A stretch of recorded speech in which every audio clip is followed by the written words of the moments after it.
What would you do? Shoot or pass? How big a buck are we talking? Big enough. I'll give you a better one to answer. It's a doe. You've got a doe tag. Yeah. White doe walks in front of you. You're in a state where it's legal to shoot it, and you've got a doe tag because you love the venison.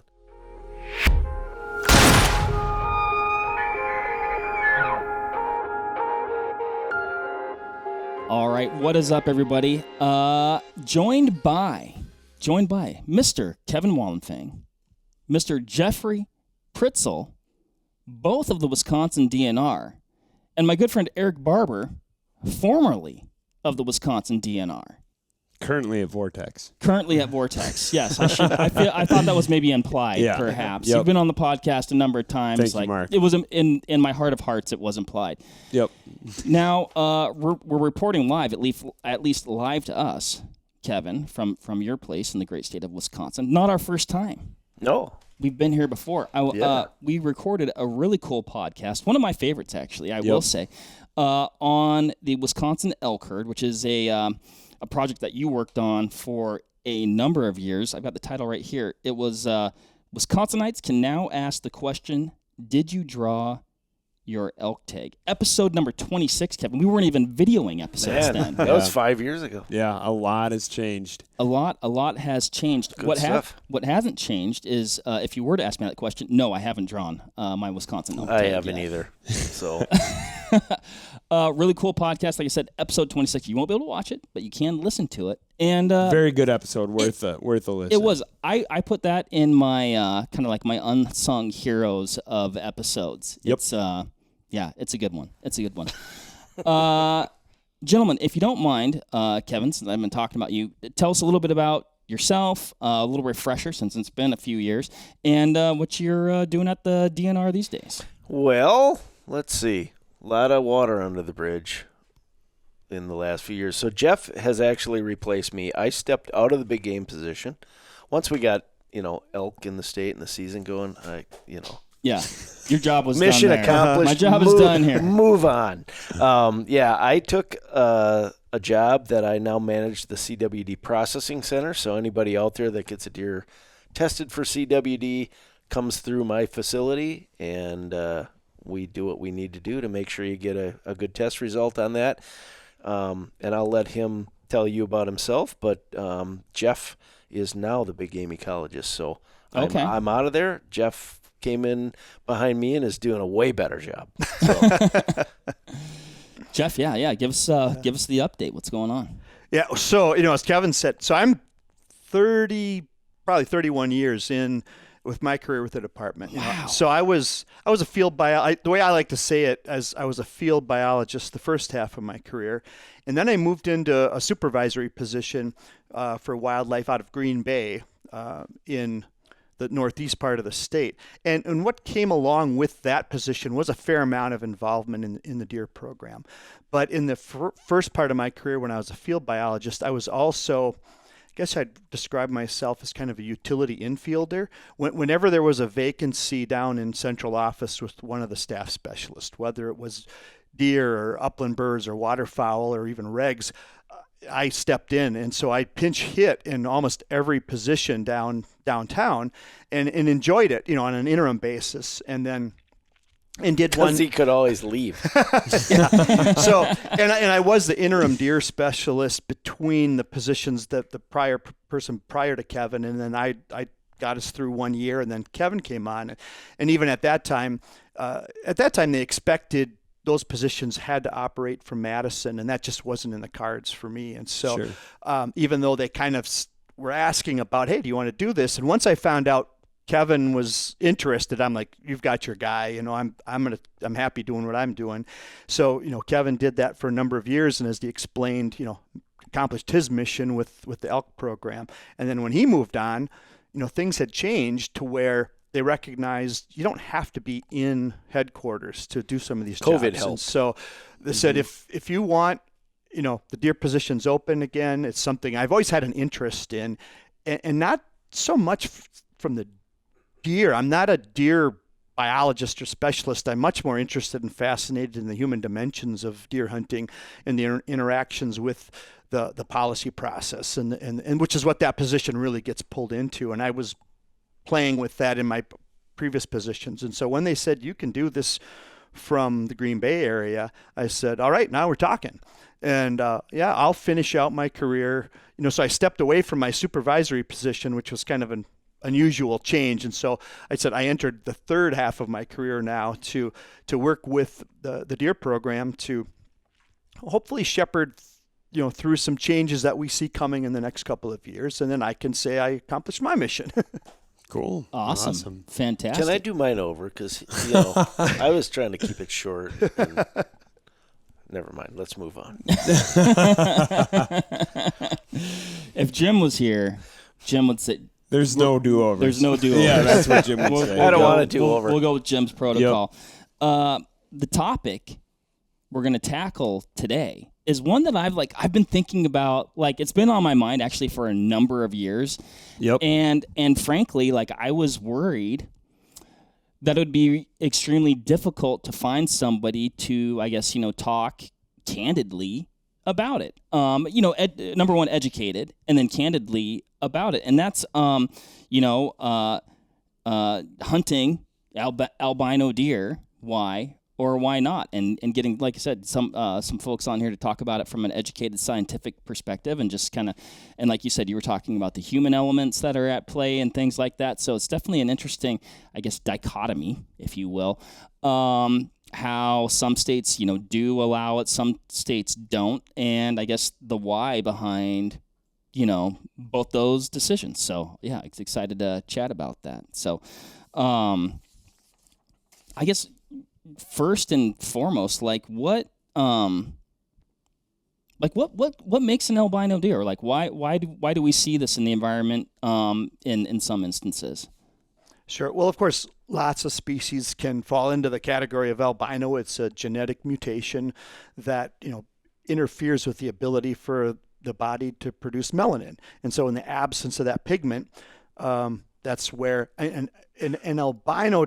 The description of albino, whether we're talking about deer or any other species, means an absolute no melanin in their pigment, which creates not only white pelage or fur or skin, but even eye coloring and everything is that's where you get the pink eyes from, because you're seeing blood because there's no pigment.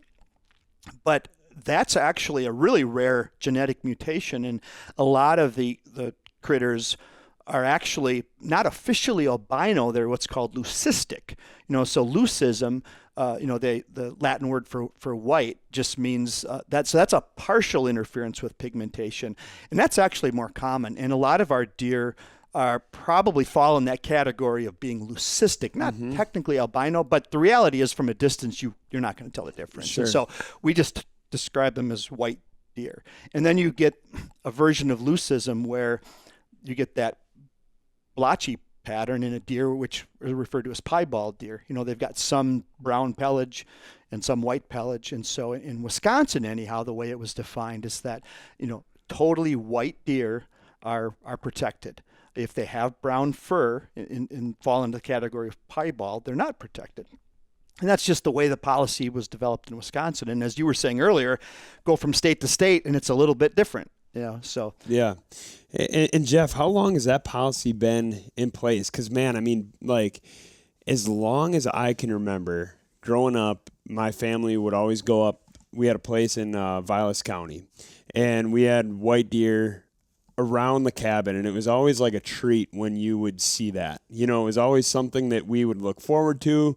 Every time we're up north, did you see the white deer? Did you see the white deer? That was always something that we kind of it became a thing. So I think there's a lot of cultural, significance off of that from people that associate it with good luck, or even some, otherworldly thing out there too. But I guess backing up even beyond that, how long has that been forever that we've been unable to harvest white deer in Wisconsin? It's been long enough that in my 30 years, I don't ever recall, that white deer were on the table as an option, except, and I'll let Kevin chime in because this will be the nice thing about historically between his era and mine. There was a exception to that. We're the same age, Jeff. What are you talking about? You're our deer management era. My understanding of and Vilas County is kind of the birthplace of protect the white deer. So there's always been a population of them around Boulder Junction, and there's books written, and there's photo books of all the white deer around Boulder Junction. And my understanding of the rule, and I don't know exactly when it came about, but I want to say it was in the 1940s. Might have been a little bit sooner than that, but it was basically a tourist attraction of don't shoot the white deer because it's drawing people to the Boulder Junction area as a tourist attraction. So they started to protect them. And at that time, even 30 years ago, you didn't hear about white deer, albino deer in a lot of places around Wisconsin other than Boulder Junction. And we'll get to that, I'm sure. That's changed over the years. But my understanding is it was completely done as a tourist attraction, protect the animals. Interesting. Your math does check out. So in my printouts, Erik, which I have highlighted, which as much as Jim has a disdain for my printouts, they're coming in quite useful right now. So 1940. Kev, so more than 80 years ago, and that's really in Wisconsin. That's really when the American Plan Northwoods Resort was really starting to blow up. The muskie fishing got huge. That was a really cool era in Wisconsin history. After the Great Depression, after World War II, people started recreating outdoors more. A lot of people from Chicago, the businessmen, sent the family to Northwoods, Wisconsin, the Upper Peninsula, that kind of thing, for the summertime, get them out of the hot city, get them up into the nature. And so that's when our resort era really took off, and that's about the time that rule came into play. It's always interesting to me because that aligns with, just personally, my grandparents bought a place in Vilas County in the early 50s. Right after World War II, and for as long as I can remember, like I said, going up there, and even my dad, when he was a kid going up there, they would always be looking for the white deer. That was always a thing, and just a fabric that kind of ran through that community up there, and something that even to this day, like when you see that, it's still very thick today. If you driving up Highway 51, there's a billboard, welcome, that says, and it's got a white deer on it for Boulder Junction, now. Absolutely. I look every time I drive through. Yeah, I have a cabin up in that area too. I look every time I'm, especially just north of Boulder Junction. That's where I've always seen them. And I've only seen a few. So I've only seen one piebald deer, and it was a black-tailed doe in Washington State. Which was that's the only one that I've seen. I haven't seen a white deer in Wisconsin or anything like that. But it sounds like, again, via my printouts, Wisconsin has probably one of the, if not the longest traditions of protecting white deer, which is kind of interesting. What so you answered my question on the difference between piebald deer. Oh, I know what I was going to ask about. What about as far as differences between piebald deer and albino deer? It sounds like a piebald actually is a little bit has more normal, genetically challenging issues that come with being a piebald deer. I think the general literature does suggest that there's several disadvantages, genetically and then functionally, and there's some evidence that indications that there's other physical traits that didn't quite come out correct, in an animal that's got that mutation. But by evidence of what we'll probably talk about and what's happened over the past number of decades, they certainly can survive and reproduce. And are doing so, and so I've never seen a whole lot of strong. Well, if they're piebald or albino, they also have this or this, and it means that it's somehow a detriment to the genetic pool of the population as a whole. But we'll quickly get into a genetic discussion that goes well above my head. Yeah. So we'll probably leave it there. Yeah. Have you? Is there? I guess kind of going there. Like, is there any research that shows that like they're more like albino deer is like more prone to predation just due to their coloration? Do you know? I think it just stands to reason that obviously that's a maladaptation to the habitats in a place like Wisconsin, and might be part of the reason why, going back to the Boulder Junction herd, it's been relatively stagnant over time in terms of not being able to expand from that area. Although I don't know how much, relative to the developed more residential area or something like that, as their exposure to natural predators, as opposed to some of the other areas of the state we'll talk about in a little bit, where we are seeing expansion of white deer. Yeah. In some cases where we do have predators, and in other cases not so much, and you could see where in the absence of predation, that's what's allowed, and human harvest, because they're protected from that, that's allowing that genetic mutation to proliferate. But going back a little bit, most of them are fairly close to town. Everyone I've ever seen in Boulder Junction was within half a mile to a mile of town. Interesting. And they're near houses, so it stands to reason that, we've got a lot more wolves up there, of course, than we had in the past and everything else, that they're going to be a little bit more protected and well-fed. So all the things that they needed to do out in a regular environment, they've got some advantages of sticking close to town. Yeah, the ones that potentially are making it are finding maybe some sanctuary in those more urban environments. So stay down. Sorry, we had a visitor. We did. We've got a very cute dog here in the room that actually was attempting to operate the podcast equipment not too long earlier. ago. Yeah. But so. And maybe we do or don't know this, but do albino deer, do they have a higher likelihood or propensity for passing along that trait when they mate? Or is it just like the odds of things like lining up are somewhat arbitrary? So, yeah, I mean, in the wild, there's that arbitrary aspect to it, and so it's not the statistical odds aren't the same as there's plenty of examples of human-induced albinism in our domestic stock, right? I mean, you can see, heck, they've in captivity created white strains of pheasants, and of course a lot of our domestic. So you can selectively increase the odds and then work with that, and so it obviously is a genetic trait that can be worked with. But in the wild and in the randomness of it,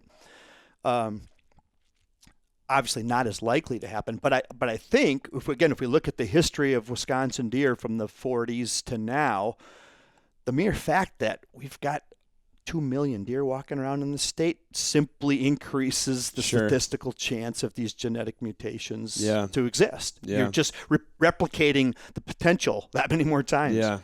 Well, and it makes you wonder a little bit too, because as I understand it, both the buck and the doe have to carry the trait. So if one of them has it and the other one does not, the mutation does not come out. So they both need to carry it. Gotcha.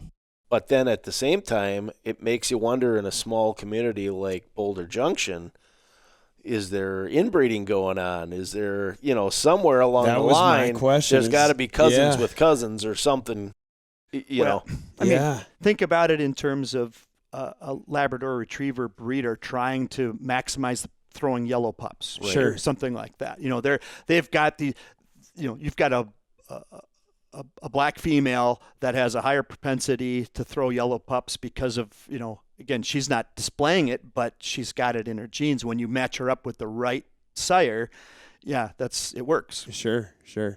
Jeff, I'm curious too. I mean, this is kind of getting off the genetic side of things, but from the social side, what have you seen from your standpoint? What has the white deer done for just interest in deer in general?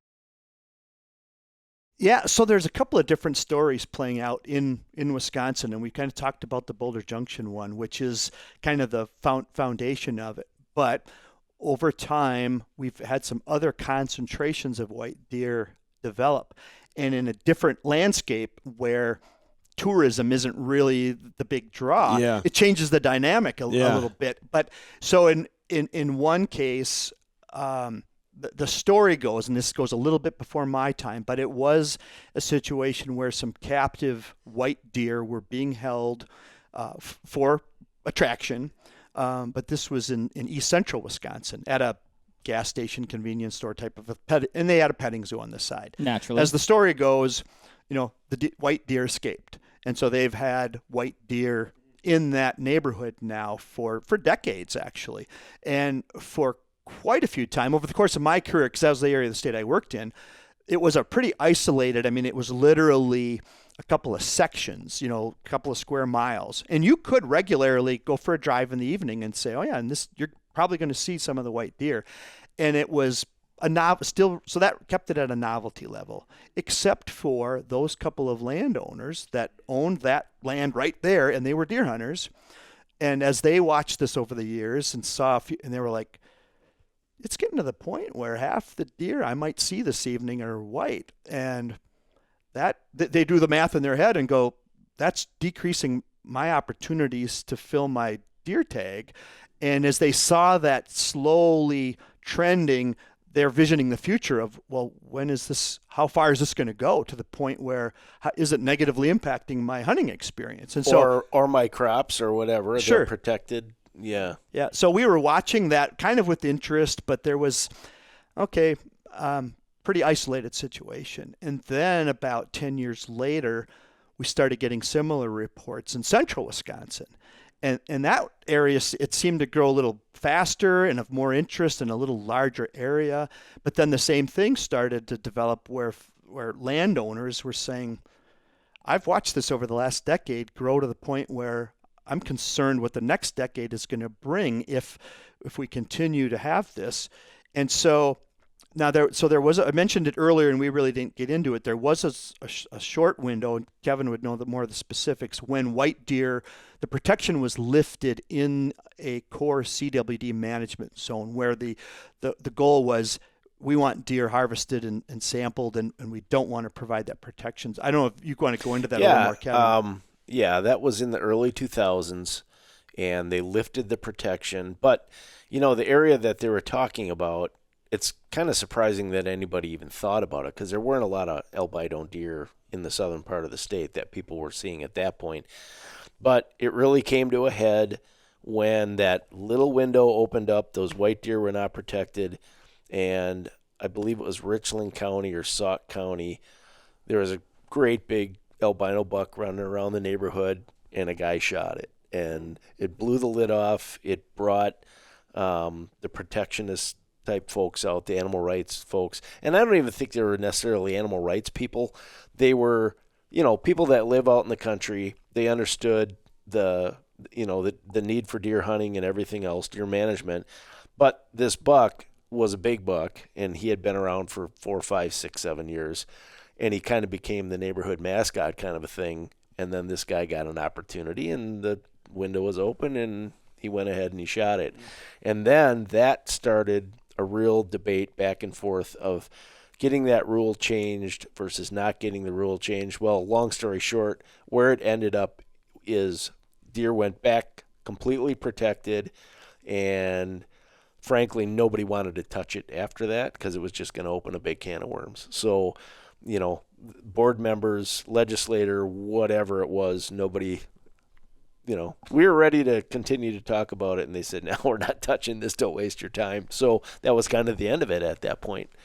So yeah, but now it's brewing in a couple of these other areas of the state. But you've got this social tension of, if discussion rebounds, right, of maybe we should rethink this.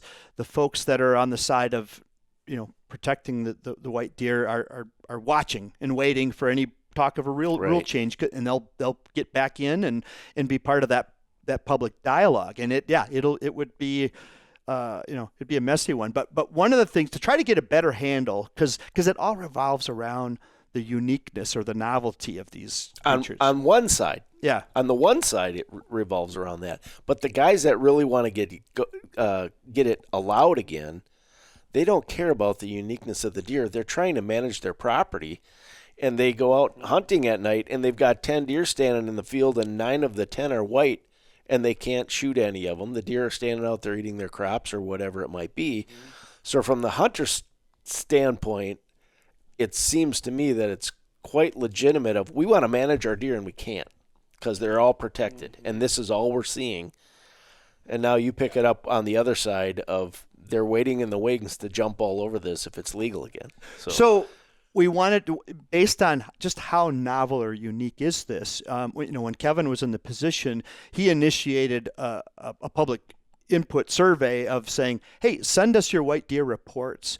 And some people want to ask, you always get this question, how many white deer are there, or what the percentage of the population are albino or white?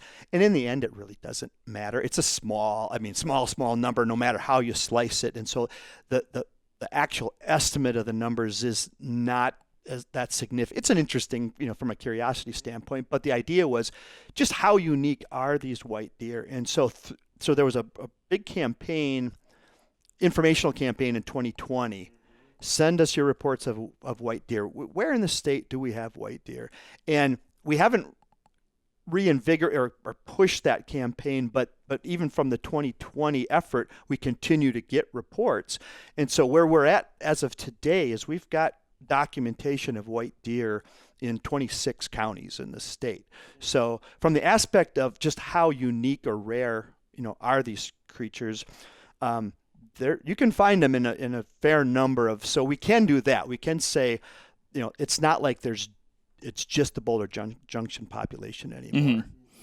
Mm-hmm. I was seeing on the internet some we're talking about genetic variants, and there was some variance in that number. I was seeing like 1 in 20,000, 1 in 30,000, and then 1 in 100,000. So maybe a little bit difficult to say, but that was kind of like the numbers that I was finding as far as it's prevalence. Still unlikely that you're ever going to see one from a tree stand, no matter how you slice that number. So. Yeah, that's kind of where I was going with that question about like the social side of it, because I feel like it's been something where when you see it talked about on like social media, it's such a polarizing issue. You got one half of the people weighing in that are like, protect the white deer, don't touch them, hands off. And then you've got this other aspect, which is like your hunters, your land managers that want to be able to make that decision on it. And I guess, it's one of those weird social biological issues, where like you can't really make a science-based, decision or execution for how we're going to manage white deer, because there is such a social connotation with them. Comes with emotion for sure. So what is what does that do for you guys as, biologists, when it comes to making those decisions? We deal with emotions on every issue we touch. So in a way, it's not really that different. And that's like Kevin's saying, from our perspective, it's not that difficult in as much as our role is to provide the information, and then we're basically advisors to the policymakers, and they're in the tougher position of having to weigh those social aspects versus the biological aspects out, and what are the trade-offs? Because even if we were to say, all right, let's flip it and say now they are legal to harvest, sure, there still is that novelty factor, and you have to all right, are we worried about that small fraction of people that are gonna cheat to get this novel creature? You deal with that even with regularly colored, of course, big trophy animals. There's lots of stories of somebody went around, cheated, and so the concern of, do you open that door of even wanting to have to deal with that temptation? But I hate the thought of that we set policy based just on the presumption that somebody's going to act inappropriately. Right.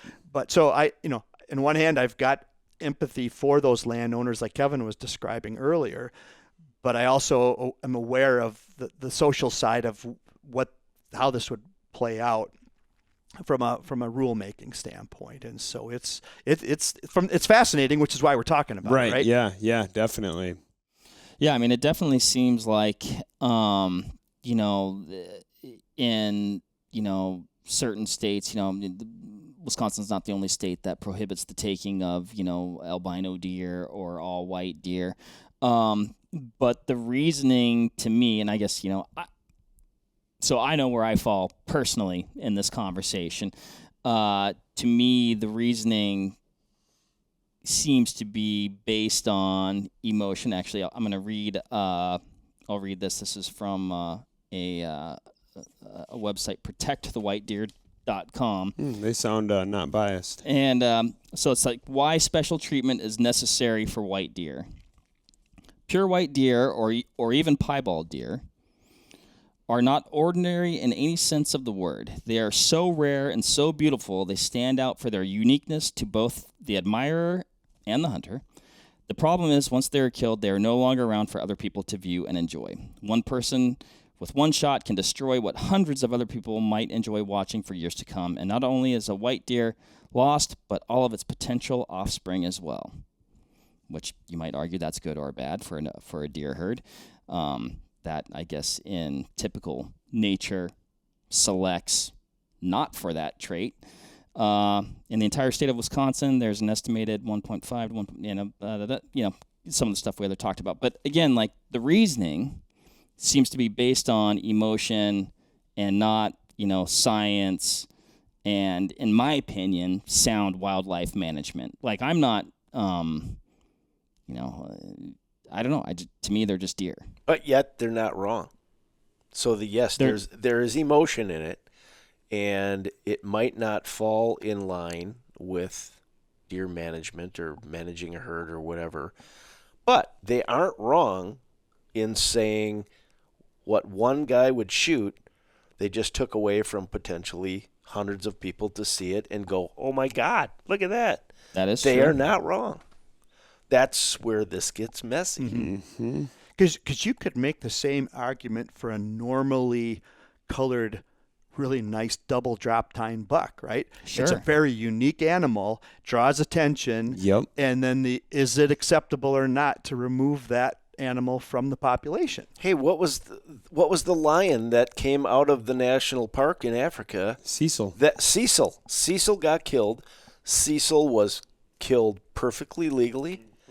And you know what? If anybody thinks that was the first time that outfitters in Africa hunt the outside of these national parks or Yellowstone National Park or whatever it might be, you're all wet, okay? So this guy shot that animal, but there is some, in all of that emotion, there is some truth into it.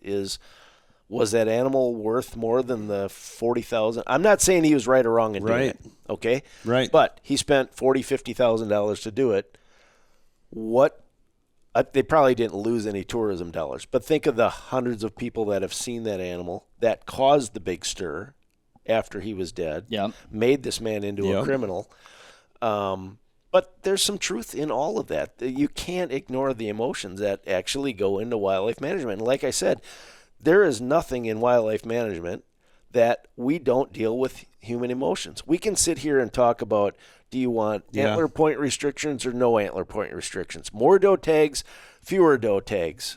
Should you be able to keep a car-killed deer or not? Or whatever the situation might be. We can talk about it all day long. This is kind of just, I'm not trying to diminish the fun of this podcast, but it's in everything that we do. Totally.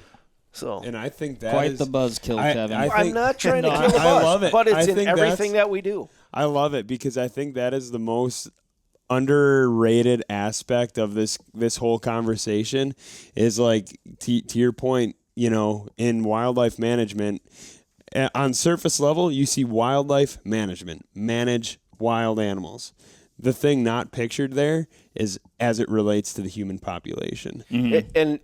And where it gets messy, and why this one might be a little bit different than, we debate stuff as hunters all the time. we're all in that same fraternity of being a hunter. And this is one of those issues where you've got people, for lack of a better word, they're outside the circle that we're used to dealing with, and they bring a different emotion to it. And that emotion, a lot of the time, is completely counter to what we do in the hunting world. That's where, to me, it gets really tough, is you hit this roadblock and you just go, we are never going to resolve this. They are never going to agree with me, and I will never agree with you. Whereas hunters, if we're talking about antler point restrictions or things like that, somewhere in there's probably some common ground. Yeah. This is it just feels like one of those issues where there probably never will be common ground. I mean, there's definitely, between non-hunters and hunters, there's, some, it can be an emotionally charged issue. I think you throw a white deer in the mix and it takes it up a notch. But Kevin, Jeff, you brought up exactly where I wanted to go with that. Is like, okay, so yes, these deer are, rare as it relates to the, greater population, but also in my mind, like I go to that slippery slope and I go, okay, albino deer, these things, they're too beautiful. We can't shoot them. Okay. Well, I think a regular white-tailed deer is absolutely breathtaking and beautiful, right? Mm-hmm. So why, you know what I mean? Why can't how we treat white deer, all of a sudden that starts to, flow right into just hunting in general? Because I think all of the animals that I hunt and chase and consume as food and love and care about immensely and spend my entire life learning about and learning their biology and as much as I can and spending meaningful time with them in the wild, I think they're all exceptionally beautiful. There's a reason that there's a lot of game animals that are subjects of artwork on everybody's wall. I mean, they're magnificent creatures. I think about that every time I harvest a wood duck or turkeys. Just what you're saying. That drawing a line of its physical appearance being the decision point, Right. But that gives you a little peek into, again, that's the human dimensions fascination of it, of how it exposes our biases, right? As far as just how we think about things and what we thought about, and not to take this to the level of this goes into aspects of racism or anything like that. But we grow up with the idea of white being pure and good and dark being evil and scary and whatnot. And I've in my prior life, before really getting into deer, when I was working in Green Bay, I was very involved with the conflict between fishermen and cormorants. As a fish-eating bird, they drew a lot of concern as we went through this process of cormorant numbers in the Great Lakes were growing and growing and growing. They were in the reality, it was an expression of an improving environment and of great food source, but those cormorants were looked at as dipping into our take. And after the cormorant population came up, white pelicans came in after them. Very similar situation. And the cormorants were persecuted, easily. Like the dang cormorants are eating all the fish. And then the pelicans, for the most part, got a pass because they were more interesting looking. Now, whether it was white versus black, but when it got to a point where pelicans are numerous enough that they were probably consuming more fish flesh biomass than the cormorants were, but everybody gave the pelicans a pass because they were cool, or probably fall in the category of charismatic megafauna. Now, you'll find fishermen that would disagree with that, certainly, and would say, no, they don't like the pelicans either. But I found that fascinating how and you don't see artwork of cormorants on people's walls, right? Right. Sure.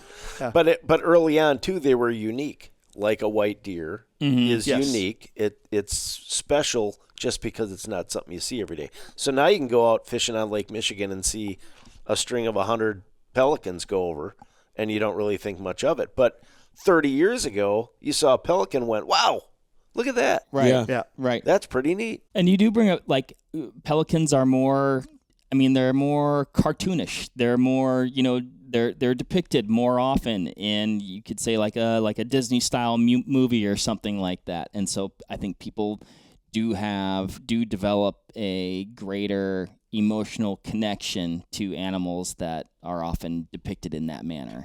And that brings up a whole nother side of we're pretty much just talking about what that animal looks like, but because of that animal's looks, it's in so many cultures, Native American culture, European culture, as this pure, wisdom giving. If you see one, your life is going to get better. There's superstition and all kinds of things behind it that make it kind of bloomed off. It's white, it's pure, but there's a whole lot more to it because of that. So bloomed into other things, and it became more than just what it looked like. It was a symbol of something else. Sure.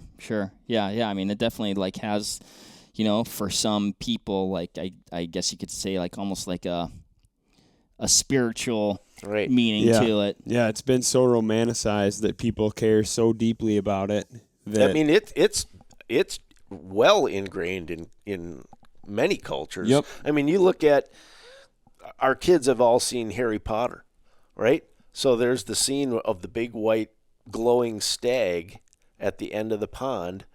Even at a little age, our kids were going, "Oh, there's something special about that." Yep. Mm-hmm. He was a symbol of something in the movie, or King Arthur's court, or whatever the situation might be. It's out there where even as little kids we've seen it and go, "Wow, there's something special about that." Yeah. I don't like. I see both sides of it, but I still personally, at the end of the day, focus group of one over here. Yeah, this was my question mark to see, like, where you said earlier, where you stand, and then we kind of like beat it up. So I'm curious where you stand. I personally refuse to base wildlife management decisions on appearance or cuteness. Like that, I prefer those things to be managed, from a scientific approach, and not an emotion. Not.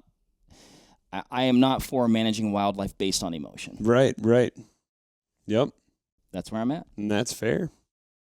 Probably should have closed with that. I just couldn't wait though. I know. I had to get it out. Well, and you're touching on, and Kevin talked about this on the bigger scheme of things, but when we talk to our newer biologists about communicating with the general public. I mean, one of the things, and that's what I learned and again got fascinated early in my career, is we as scientists, and even you guys as avid outdoors folks and embracing the scientific management aspect of it, we are very comfortable talking and exchanging information brain to brain, and what's logical and what makes sense. But the general public quickly moves into their heart and their gut and about where they're coming from. And so if we try to talk about it at the brain head-to-head level, it's not going to connect. You're never going to get there. Right. And so we have to be cognizant of the reality of that, where people are coming from their heart and their gut, that's driving their value or their position statement. And if you try to just brush over that, you're going to lose in the end. So you have to acknowledge that. Yeah, and those feelings and emotions, no question, they are real. Like you have to acknowledge them, that they are real. They are happening. And every decision we make is generally based on emotion. Like I'm emotional about my stance on this issue, right? And you certainly can't deny a person their perspective on it because it's coming from, a real place and their experiences and their views on things. I just disagree.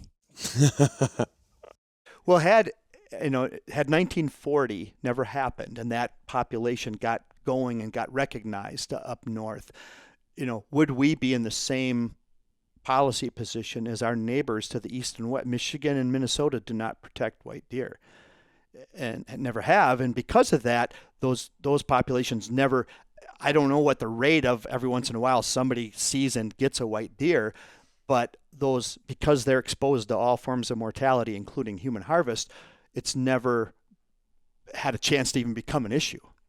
You know, Gotcha. Right. Yeah. And I think Tennessee recently, like, made a regulation prohibiting taking of white deer. And is it? I think it was Iowa was kind of the confused. I want to say, don't quote me. Yeah. But Iowa, you can't shoot white deer or a deer that's 50%. Now, tell me how. Yeah, I'm not making that judgment call in the field. Yeah. I just Is it 50? Yeah. The Iowa deer specialist is actually a Wisconsin native, and I reached out to him at the end of the day yesterday in anticipation. So, what's going on in Iowa? And from where he's from, he's very aware of the Wisconsin situation because he's from central Wisconsin. And he said, well, what we have here is, yes, white deer are also protected, and the piebalds are protected at that 50% threshold. He said, imagine that gray area. Yeah, and there was debate on that in Wisconsin. When some of those rules got redone several years back, they were talking about, okay, do we make it 20% or 30%? And that was exactly our argument. I mean, you can look at him on the left side and he's 50%. You can flip him over and he could be 100%, or, there's no way of doing that. You got to flip him over. So when you're talking to the game, you're going to want to look at him from this side. Yeah. Yeah. Well, and we've had people, it's a fine line sometimes. We've had people that swore they saw a brown spot on that deer. They went ahead and shot it, and conservation warden took it with a power washer and cleaned that brown spot right off. Ooh. So, it's it's a tough one for enforcement. And the way our regulation is specifically written is that, it has to be an all-white animal, but it can have brown on the head and neck because of excretions, because of glandular, and they're rubbing and stuff. They can get dirty, especially on the head, and so it's like you can't count on that. Gotcha. And then the tarsal glands, so that's going to be brown and create some staining. And I've had pictures shared with me where, white deer, and of course they're changing coats, and there's pictures of them that look tannish, or creamish colored. And it's like, all right, is it white or is it not white? And so we're faced with that. It's like, is this a legally harvestable deer? Because, and again, as a hunter, you'd have to say, is that a tan coloration, or is that deer dirty? Was it just laying down, on that side? And so, so that's where you err, in the way it's set up, you err on the side of caution, and you don't. Wow. You definitely answered one of my questions, because I didn't know why, like, that head portion was like, why? So if it's on the head, but that makes perfect sense when you're talking about, glands and rubbing your forehead or things like that. So, I did. Yeah, I didn't get that part of it. So, I don't know, Erik. I got a closer for you, Mark. I was gonna, okay. Is it where you stand? It's. I mean, I'll answer that. So I would very much put myself in the same boat. But where you kind of align with, like, not wanting to manage wildlife based on, like based heart on emotion rather than on head, but then to flip that coin, and this is the question I was going to toss to you, is, okay, you're in a state like Minnesota, like Michigan, where it is legal, and you get an opportunity at a white deer. What do you do? It's interesting that you asked that question, because I was asking myself that exact same question on the way over here. Or even it's come, keeps ebbing and flowing in my head these last couple of days as we've been getting ready to do this podcast. And as much as I am, like, unapologetically for being able to hunt and harvest, white, albino, piebald deer, I don't know.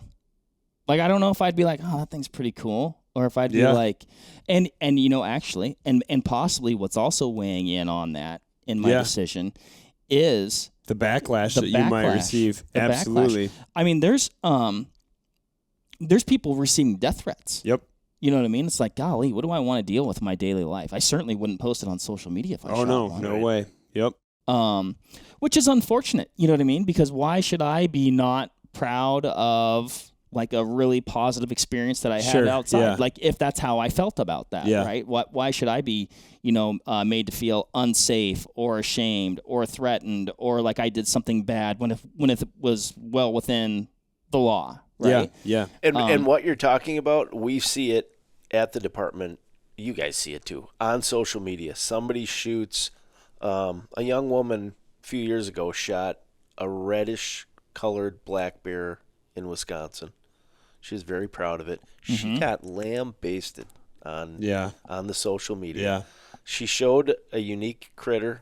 There was nothing illegal about it, and she got pounded. So, yeah, it makes you stop and wonder, who do I even tell about this? Well, great, Kevin. Now we're going to see protecttheredbears.com. There you go.